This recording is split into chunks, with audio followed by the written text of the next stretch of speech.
Sarah Taylor thought she had endured everything life could throw at her: a loveless arranged marriage, years of abuse from her in-laws, and a husband who showed no regard for her well-being. After nearly 40 years of living as a servant in her own home, Sarah finally began to reclaim her life. When her mother passed away, leaving behind a substantial inheritance, Sarah's husband Larry saw it as an opportunity to take advantage of her once again. But this time, Sarah was ready.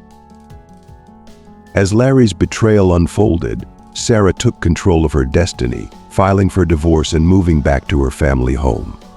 In a surprising twist, Sarah inherited not only financial security but also a new sense of freedom. She rediscovered herself, embraced a hobby, and even found someone who genuinely cared for her.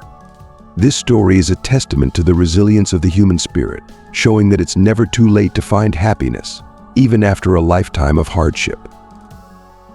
If you are not subscribed, I recommend you subscribe and activate the bell so you don't miss any videos.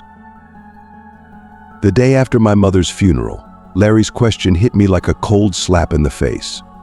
"So how much did your mother leave you?" he asked, his voice sharp and emotionless. I was stunned. There was no tenderness, no condolence, just a raw, greedy inquiry. He had seen me holding the bank book, and in his mind, that meant the inheritance was already mine. But to speak like that, so soon, without a single word of compassion, how could anyone be so callous? "It's around $2 million, I replied, my voice barely masking the hurt. Larry sneered, a cruel smirk curling his lips. "Only $2 million. That's it." His response sent a chill through me, making my stomach twist with discomfort. Even after taxes, there would still be a considerable sum left, but the way he dismissed it so casually felt wrong on every level. His sneering smile unnerved me. I didn't know exactly what he was scheming, but something in my gut told me that whatever he had in mind, it wouldn't go the way he hoped. By the next day, Larry had already begun to put his plan into motion. His shallow, short-sighted greed blinded him to the fact that he was setting himself up for disaster. He couldn't see it yet, but I could. My name is Sarah Taylor, and my life has taken a path I never wanted. At the age of 19, I was pushed into an arranged marriage with Larry, a man who worked for a company 3 years my senior and the oldest son of the Owen family. The weight of tradition hung over us. Larry was doted on by his parents as if he were an only child, especially after his younger brother Frank distanced himself from the family after university. Larry basked in their affection, and I was expected to follow the path that had been chosen for me.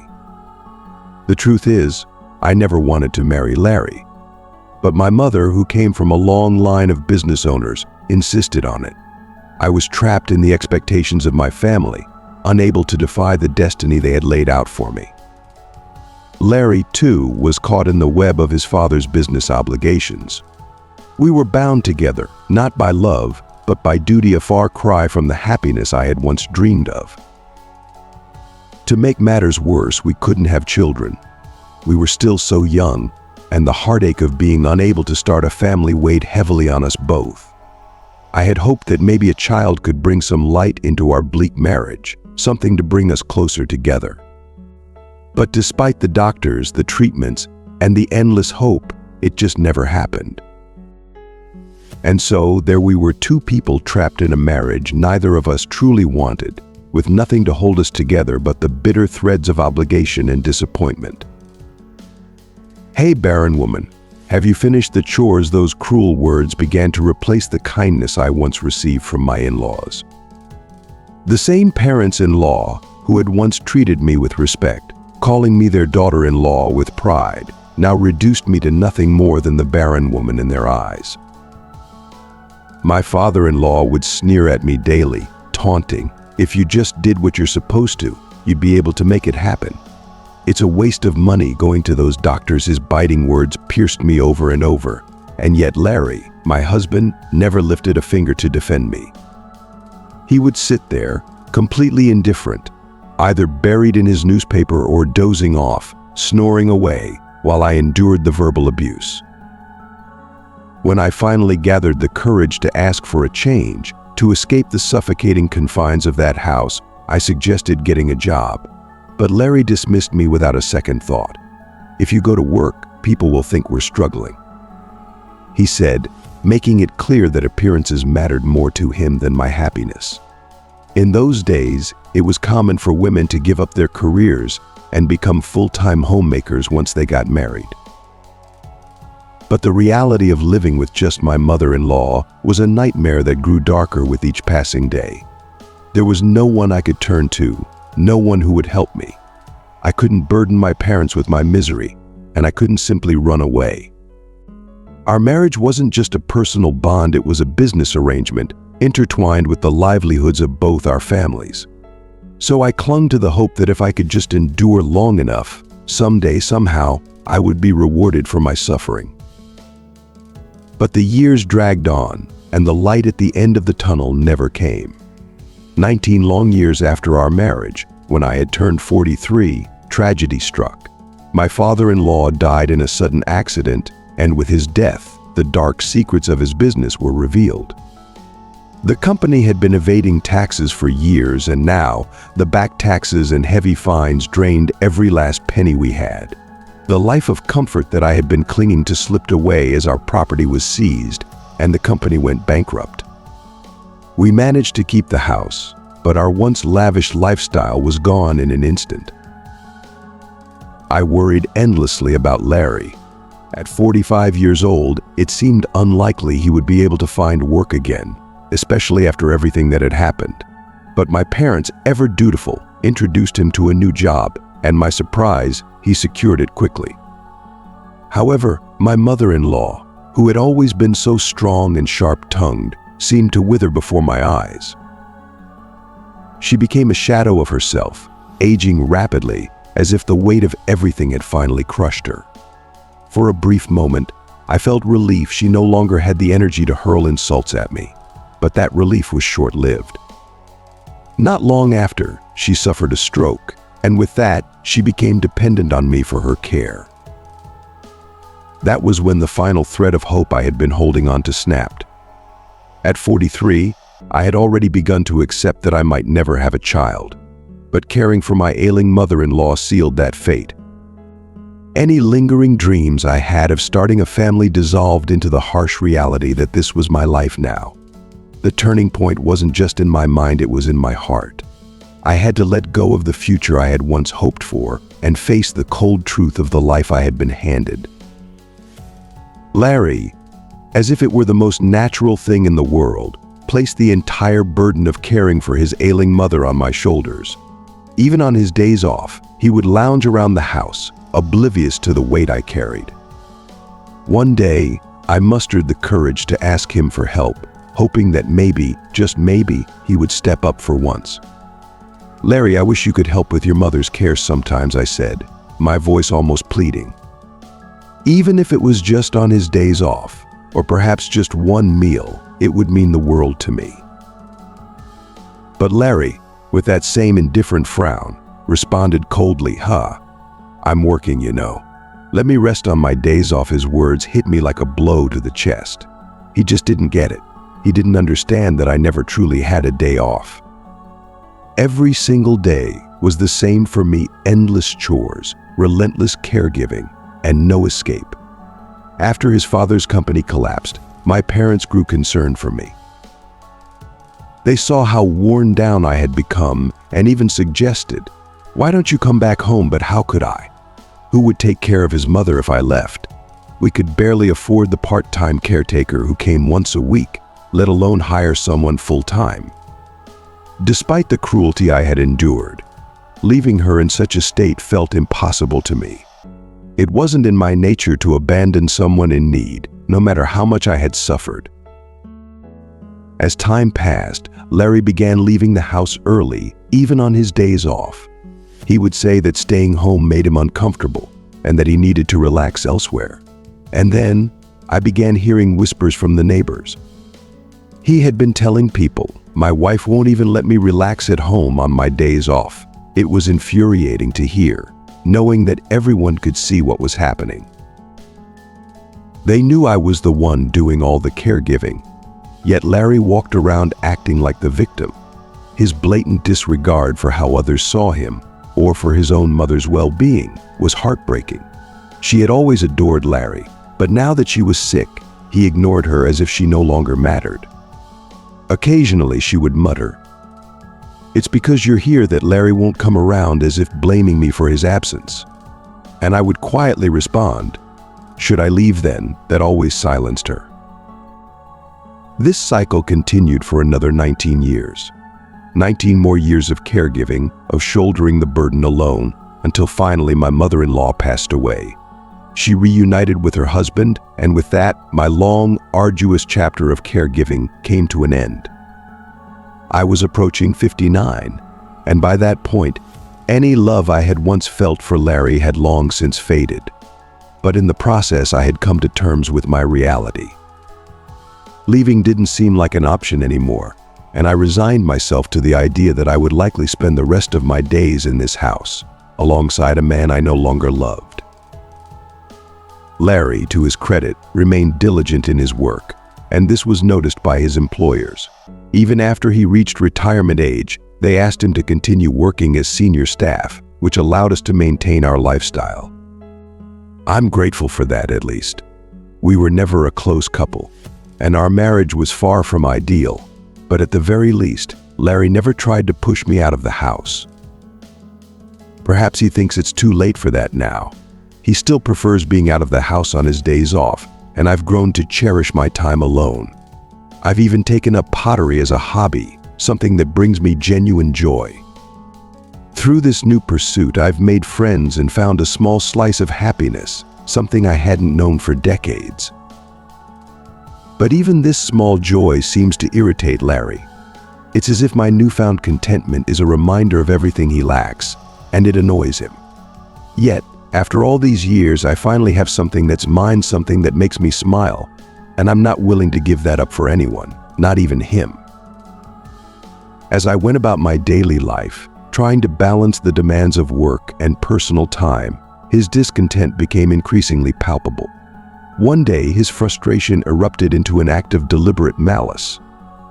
He seized my beloved bag, an essential part of my pottery class, where I poured my heart and soul into crafting beautiful pieces.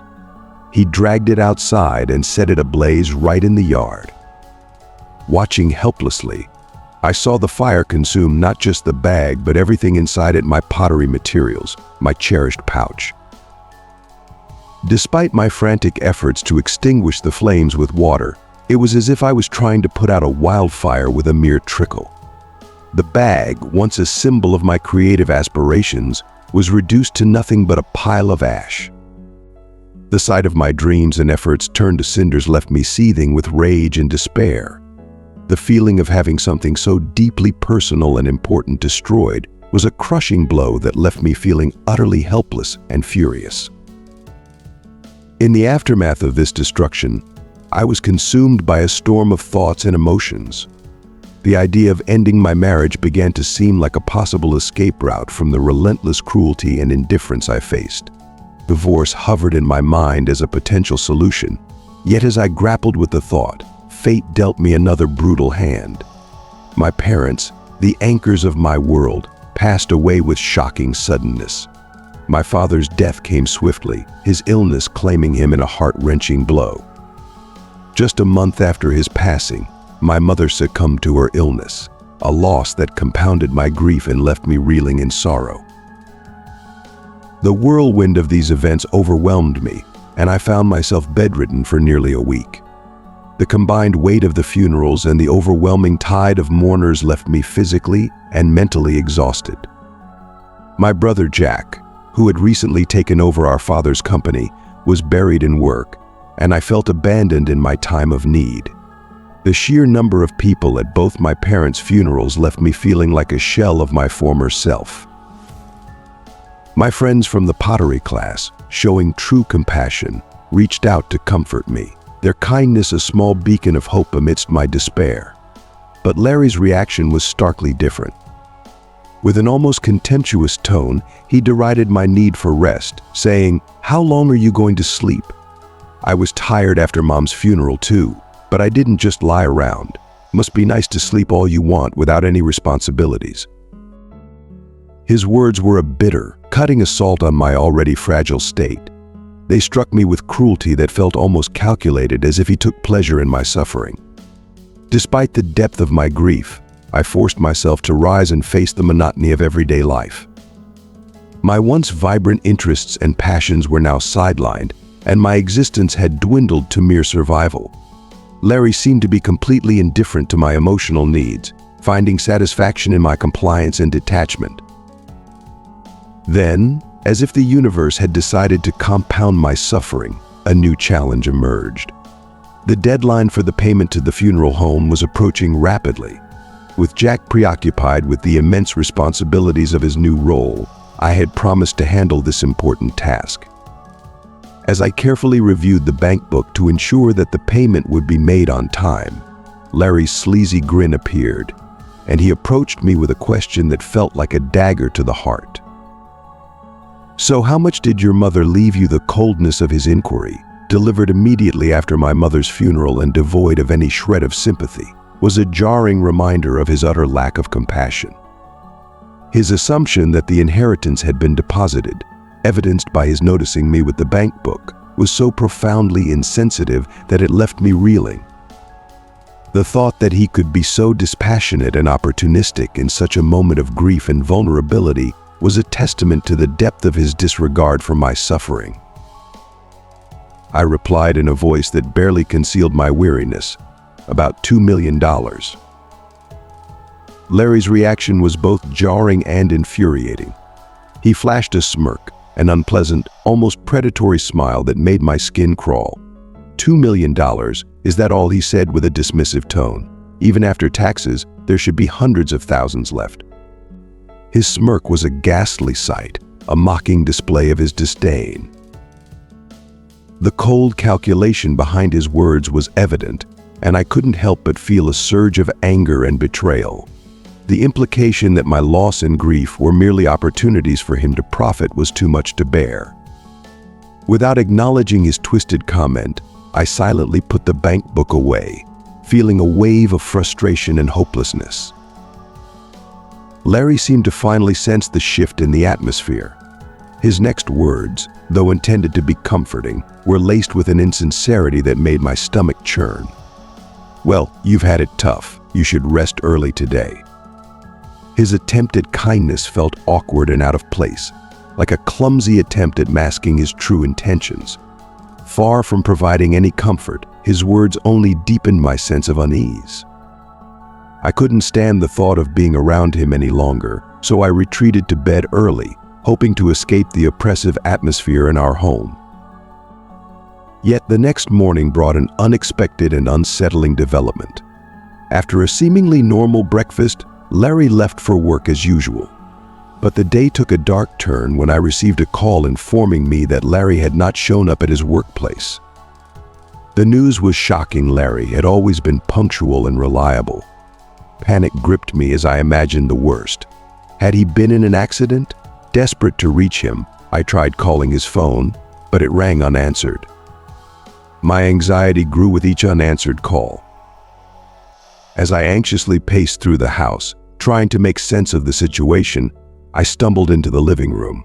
There, on the coffee table, lay a piece of paper that made my heart drop. It was a divorce form, already completed and filled out by Larry. The sight of it was like a punch to the gut. My mind raced as I recalled where I had left the bank book the previous day. As I feared, it was gone. The realization hit me with devastating clarity. Larry had taken the bank book and deliberately disappeared. The thought of him deliberately orchestrating this escape plan filled me with disbelief and anger. It became evident that Larry had been biding his time, waiting for the moment he could seize control of the inheritance and then cut ties with me. The stolen bank book was not just a sign of his intentions, it was a stark, undeniable testament to his betrayal. I was left grappling with the crushing reality that Larry had meticulously planned to abandon me, taking advantage of the inheritance to start a new life without me. Even in the face of such a crushing betrayal, I managed to keep my composure. Panic was unnecessary. I would handle this with the calm resolve I had cultivated over the years.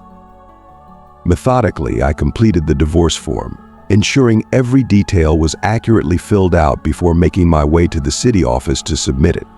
Larry had woven the threads of his downfall, and now it was time for him to face the consequences of his actions. I was determined that he would learn that it was far too late for regrets. Before leaving, I took a moment to contact Larry's workplace.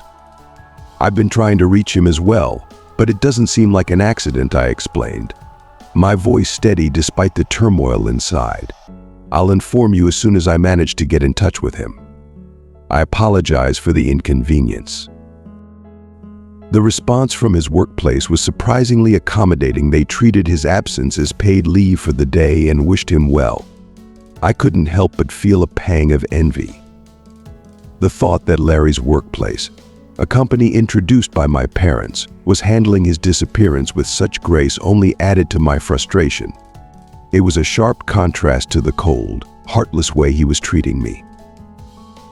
Having completed the necessary paperwork and successfully submitted the divorce form, I marveled at how swiftly I was released from the confines of a relationship that had caused me so much anguish.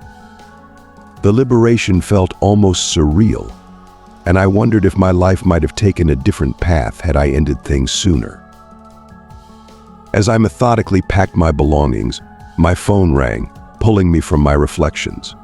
It was Larry, calling me for the first time since his disappearance. I recognized his number, and knowing what was likely coming, chose to ignore it and continued packing. The phone persisted, ringing insistently, and eventually, the house phone joined in. The relentless ringing grew increasingly annoying, so with a reluctant sigh, I decided to answer. "Hello," I answered with an unfeigned nonchalance. It didn't take long for Larry's panicked voice to reach me through the receiver. "Yes, I've been informed that you haven't shown up for work," I said, trying to keep my tone neutral. "You need to contact your workplace immediately." "That's not the issue right now," Larry's voice cracked with frustration as he cut me off. "I can't withdraw the money." At the sound of his desperate cry, a burst of laughter escaped me, uncontrollable and bitter. It seemed that Larry, in his hurried bid to escape, had overlooked a crucial detail. He hadn't realized the bank book was no longer valid. His hasty theft had backfired spectacularly. The irony of his predicament was almost poetic. His attempt to leave me behind and seize what he believed was his prize had led to his unraveling. It was a small consolation amidst the chaos, but it was enough to make me savor the moment. "My ID. You don't remember? It was in the bag from my pottery class," I said, my voice tinged with an involuntary laugh. The absurdity of the situation was almost too much to bear, and I could hear Larry's frustration mounting. "Then this ID, isn't it expired?" Larry's voice wavered with a mix of confusion and irritation. "I wouldn't know," I replied, my patience wearing thin. "After your mother passed away, I repeatedly asked you to handle the paperwork. I went to the bank to sort things out, but they told me I couldn't proceed because I wasn't the heir. So the bank book was left untouched with only a few dollars remaining." "Don't mess around. You need to organize things properly for someone who's no longer here, right? You said you'd handle it eventually, so keep that in mind and don't blame me." I could hear the agitation in Larry's voice, and it only fueled my resolve. "Then what am I supposed to do with this bank book?" I asked, trying to maintain a semblance of calm. "What to do or not to do? Unless I go and take care of the paperwork myself, there's nothing that can be done about it," Larry snapped, his irritation evident. Despite his relentless complaints, I chose silence over further confrontation. Larry, clearly at his wit's end, seemed to have returned to the bank, where he was likely trying to explain his predicament to the teller. "I accidentally burned the ID. Is there anything that can be done? Maybe through a proxy?" "Look, I'm on the phone with my wife right now. It's CT. Put it on speaker." I could hear him pleading, his voice tinged with desperation. The teller's troubled responses were faint but audible, further highlighting Larry's growing frustration. I couldn't help but interject, "Larry, what are you talking about? You do realize you can't do anything like that as a stranger, right?" "Huh?" "The divorce papers were processed just now. Thanks for the preparation. Bye." With that final, decisive comment, I hung up the phone. The satisfaction of having my say and ending the call was a small but significant victory. I could almost see Larry's reaction, either a pallor of shock or a flush of rage. The thought of his discomfort was almost humorous, and it brought a grim sense of satisfaction. I knew it was crucial to leave the house before he returned, so I hurriedly packed up my belongings. With my resolve solidifying, I stepped out, closing the door on a chapter that had been filled with turmoil and betrayal. The future awaited, and as I moved forward, I felt a strange mix of relief and anticipation. My journey led me to the family home, a place now empty and silent following the deaths of my parents. I had inherited this house, alongside my mother's assets from her successful business, which amounted to a staggering $15 million. However, inheriting such a large sum of cash felt precarious, especially with the looming threat of Larry's potential interference. To safeguard myself, I chose to inherit a manageable portion, around $2 million, enough to live comfortably while keeping the rest of the assets secure. The remainder consisted of the family home, my mother's exquisitely preserved dresses, and my father's priceless antiques. Should these heirlooms ever be appraised, their value would be substantial. I had arranged this inheritance with my brother Jack, who had graciously agreed to this arrangement. Jack, having moved out after his marriage and taken over the family business, was content with receiving only the cash portion.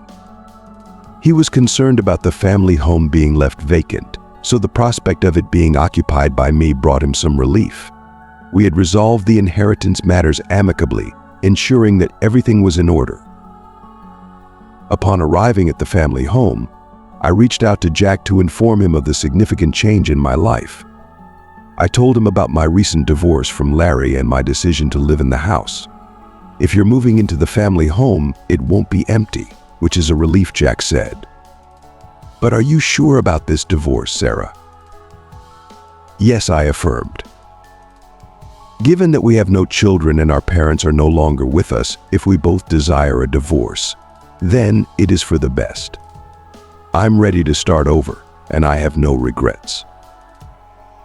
Although Jack voiced his concern about my solitude, the thought of spending my remaining years as Larry's servant was far more disheartening.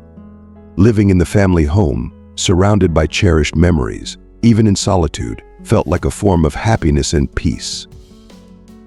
Larry's calls continued to bombard my phone, but he seemed unaware of my whereabouts and never came to the family home. I spent that day in solitude, the quiet of the house a stark contrast to the chaos I had left behind. Despite the emptiness, I felt an immense sense of relief. The following morning, I mustered the energy to handle a pressing task: making a deposit. With the bank book still in Larry's possession, retrieving it was necessary but tiresome. I decided to act early, hoping to catch Larry off guard while he was still asleep. However, when I returned home and opened the front door, I was greeted by the overpowering stench of alcohol. I grimaced at the unpleasant odor. Stepping into the living room, I was met with a chaotic scene. Beer cans littered the floor, and my bank book lay in tatters on the table. "This is awful," I murmured, aghast at the sight. No matter how upset one might be, destroying someone's bank book is inexcusable. I painstakingly gathered the shredded pieces and placed them in my bag, taking a few articles of clothing with me before returning to my family home. Once there, I set out for the bank to address the situation. As I approached the entrance, a voice called out, "Sarah." It was Larry. He had been waiting for me with a look of steely determination on his face. "I noticed the bank book was gone," he said, his voice carrying a trace of frustration, "so I figured you'd come here." I shot him a cold glance. "Whether I come here or not is none of your concern." "Come on, don't say that. We've been through so much together," he protested, his tone pleading. Even though our divorce had been finalized, Larry still spoke as though we were bound together. I ignored him completely and proceeded into the bank, determined to handle my business without further distraction. Larry trailed behind, persistently trying to engage me in conversation, but I remained resolute in my silence. Just as I reached the bank counter, I heard someone call out from behind me, "Brother, isn't that Sarah?" Turning around, I saw Larry's brother, Frank. His presence was a shock to both Larry and me. Frank was someone we rarely saw, only making sporadic appearances at significant family events. It had been over 40 years since I last interacted with him, making this moment feel particularly surreal. "Frank, what are you doing here?" Larry asked, his voice tinged with a mix of surprise and irritation. Frank responded with a touch of nervousness. "I'm here to handle the inheritance of Mom's estate. I thought I'd check the balance and inform you as well." Larry's eyes widened with intrigue and hope. I was taken aback too, realizing that I had assumed there were only a few dollars left in the bank account. However, Frank revealed that there were additional assets, several investment trusts and safe deposit boxes from their father's time. Frank had only recently learned about these from their mother, who had sent him a message saying, "If anything happens, you take care of it." Due to his busy life, it had taken him this long to act on it. Frank then turned to us with an apologetic expression. There was a letter in the safe deposit box along with some jewelry. Mom specified that all her estate should go to Sarah. My heart skipped a beat. I was stunned by Frank's revelation, but Larry appeared even more taken aback. Frank pulled out a letter from his documents. I recognized the stationery immediately. I had purchased it from my mother-in-law. The letter clearly outlined that all the jewelry and assets in the safe deposit box should be bequeathed to me, Sarah, her daughter-in-law. As I read the letter, I could almost visualize my mother-in-law meticulously crafting her final wishes. I recalled a conversation where I had asked if she needed a letter to clarify her estate plans. Her cold response had been, "It's none of your concern." Perhaps this letter had been her way of making things right. I was overwhelmed with emotions and covered my mouth in astonishment. "Sarah, you've been managing everything on your own, haven't you?" Frank said softly. Despite the harshness my mother-in-law had shown me in life, it was evident she had a change of heart. She had wanted me to handle her estate, knowing well that if she had informed Larry, he might have tried to keep it from me. Next to me, Larry's face turned an alarming shade of crimson, his entire body trembling with a mix of rage and disbelief. Frank, oblivious to our recent divorce and the complexities it entailed, casually remarked, "Well, I never intended to claim any inheritance for myself, but as the legal heir, I assumed I had to manage it. Changing the name to Sarah should be a straightforward process, don't you think, Larry?" Frank's words were as calm as if he were discussing the weather, unaware of the storm he was inadvertently stirring. Larry, clearly unprepared for this turn of events, sat listlessly in the lobby, his energy drained by the overwhelming situation. Later, I was summoned to the bank counter to finalize the issuance of the bank book and complete the transfer of funds for the funeral home. The process felt surreal, as if I were moving through a fog of relief and apprehension. "I'll be heading out now, Sarah. I'll reach out to you again," Frank said as he departed, leaving Larry and me behind in the sterile confines of the bank. I made my way home with a renewed sense of determination. Frank contacted me later, informing me of the latest developments. Larry had vehemently protested, dismissing the letter as invalid. However, Frank had managed to persuade him by appealing to our mother-in-law's wishes, saying, "Respect Mom's final wishes." Despite Larry's dissatisfaction, Frank sought free legal advice. The lawyer, while acknowledging that the letter did not constitute a formal will, suggested that resolving the matter through discussion would be more practical and less costly than pursuing legal action. Larry reluctantly agreed to accept the inheritance of the house. The investment trusts were deemed of minimal value, and the jewelry was ultimately relinquished. Larry's attempt to negotiate a share of the estate for his mother-in-law was met with scorn from both Frank and the lawyer. The embarrassment was palpable, and the lawyer's reprimand only deepened Larry's sense of frustration. Unable to come to terms with his loss, Larry managed to track me down at the family home.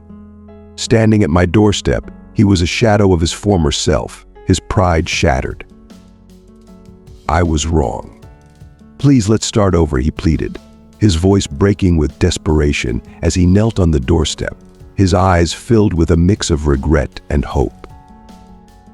"Start over," I replied, my voice steady and cold. "There was never any real love between us. What exactly are we supposed to start over?" For the first time, I felt a profound sense of liberation as I finally voiced my deepest emotions. I had carried these feelings with me for so long, and now, unburdened, I confronted Larry with the raw truth. He fell into a stunned silence, a look of genuine remorse crossing his face for perhaps the first time. I couldn't help but smile, finding a bittersweet satisfaction in the clarity of my newfound freedom. "At least you still have the house, right?" I said, as Larry, dejected and kneeling at my doorstep, pleaded for another chance. "And you should contact your workplace. If you're so desperate for money, you'd better work hard and not lose your job." With those final words, I shut the door, feeling an immense weight lift off my shoulders. It was finally over. The bank book, now a symbol of my newfound stability, represented the legacy of our mother's hard work. With it, I could certainly live comfortably and rebuild my life on my terms. Larry, on the other hand, continued to be absent from work without informing his employer, leading to his dismissal. I had warned him about the consequences of his actions. His lack of commitment and the mistaken belief that easy money would fall into his lap had stripped him of both his job and his sense of purpose. It seemed that without a job to maintain his dignity, and without the financial cushion he hoped for, he was left adrift, facing an existential crisis. Despite the years we spent together, my empathy had its limits. I had no intention of extending a helping hand to someone who had chosen to squander his opportunities and neglect his responsibilities. "I truly apologize for the trouble caused to you," Sarah Frank said sincerely when we spoke again. His apology was the only one I received, and he assured me that I no longer needed to deal with Larry. Frank had distanced himself from the family's troubles early on and had carved out a fulfilling life away from the chaos. It was evident that he had found his happiness without entangling himself in the family's problems. As for Larry, he might have become a recluse, but with his pension he should be able to manage. It was clear he needed to confront his new reality on his own, without any further aid from me. I resumed my pottery classes, and my friends were thrilled to have me back. The simple joy of creating something with my hands and the camaraderie of my classmates rejuvenated my spirit. I hadn't realized how fulfilling it could be to immerse myself in something so purely for my enjoyment. At one of these classes, I met someone special. Although I had once sworn off marriage, being with someone who genuinely cares for me felt like a new and welcome possibility.